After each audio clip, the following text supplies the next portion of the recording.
To start, I'm going to take this engine cover right off with the two 10mm nuts here.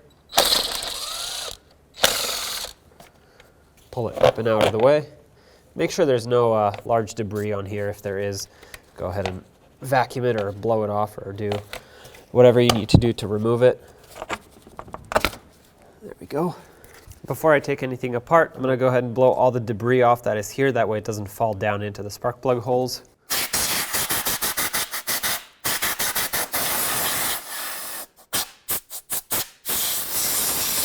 With the cover off, go ahead and unplug all of your ignition coil connectors. And to get this harness out of the way, remove this 10mm bolt right here. Now this can somewhat move. Next, I'm going to take off this hose here.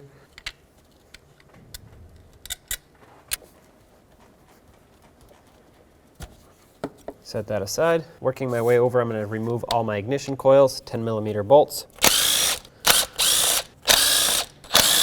And remove this one right here for this harness. At the back of the valve cover, there's another hose here that you have to remove.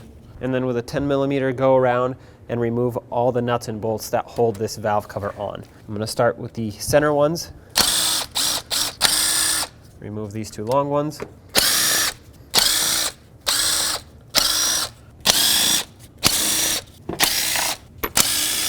Double check that nothing else is holding this valve cover on, and we should be good there. Next, you can take a rubber mallet or maybe a little pry bar and pry up. I like to start with a rubber mallet because you're less likely to damage the surface here.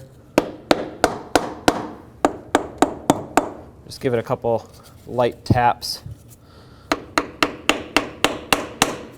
Just try to break it free. There we go. I'm pulling up on this at the same time. So now the tricky part is wiggling it around this wiring harness. Okay, pull it up on that side and up on this side. You just have to clear these studs that are here, which are helpful for installation, but not so helpful for when you take it off. If you remove this harness from over here, it'll give you a little bit more slack. Oops. And there you have it. Valve cover is off. Remove the gasket. Make sure that when you remove the gasket, no debris falls into the engine. Oh, this one was very badly damaged because the spark plug tube seals are in several different pieces. Now with a rag, you want to gently wipe this surface. Make sure you take all the debris and wipe it away from the engine. Do not go towards the engine. And right here on the corners, there should be some RTV that is installed. You want to make sure you take that off and just continue wiping this all the way around so you can have a nice clean surface for the new gasket to seal up against. If you need to use parts cleaner, don't just spray it at this. Obviously, that's going to get into the engine. What you want to do is spray it onto your rag and then use your rag to wipe.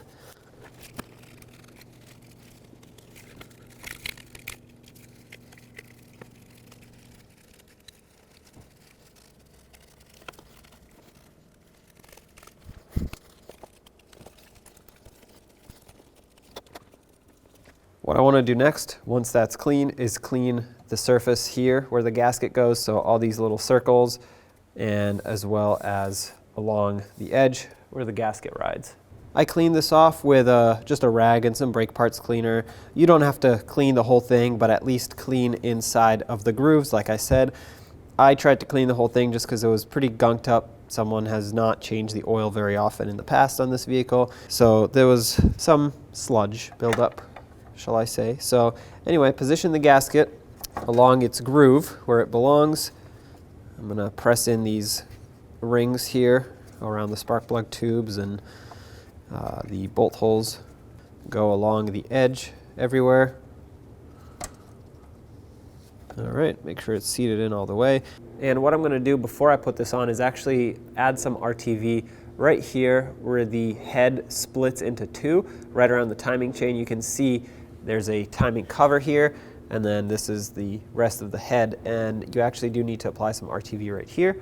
as well as on the back side. You don't need a lot, but you do need some. Just about that much is perfect. Put some on the back side as well. Putting this on will be slightly challenging because the gasket is going to want to fall off. As long as the spark plug tube seals stay in, the rest can be adjusted. I'm going to try and put it past the timing chain first, and then line it up with all the other studs that it needs to line up with. Make sure that harness is out of the way and you're not pinching any wires. Looks like the gasket is still seated where it's supposed to be. Let me check the back side. Yep, that's perfect. I'm gonna put my finger in and check the spark plug tube seals. That is perfect, they're all seated. Now all I have to do is drop it down into place and we can torque it. I'm going to reinstall mounting hardware, put these 2 center bolts in, then go around and put on all the other bolts, make sure they start on. Put on the 2 nuts as well. And now I'm just going to bottom them all out. I'm not going to tighten them because I want to torque them in the proper sequence at the proper torque, but I will bottom them out so that they're at least close. I'm going to start with these 2 middle ones. And now I'm going to move to the outer ones, but still remaining in the center, and I'm going to work my way out.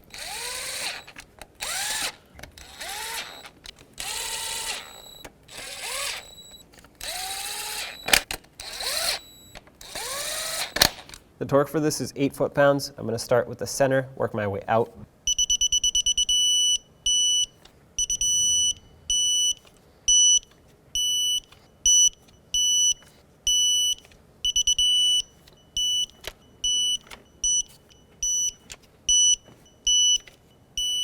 Now that they're all torqued, I'm going to go around one more time. This time the sequence doesn't really matter. I just want to make sure that they're all tight because sometimes when you have gaskets like this, it'll squish and loosen some up as you tighten others.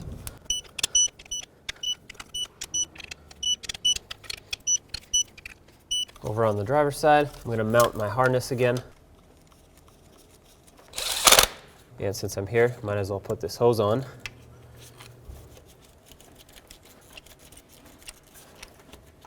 Resecure the hose clamp.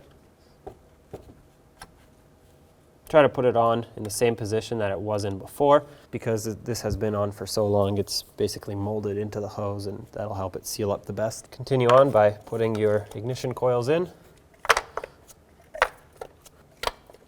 Go ahead and connect them. My connectors are slightly damaged. There's no locking clip anymore, but it is what it is. They break very often. Start on these bolts. And snug them up.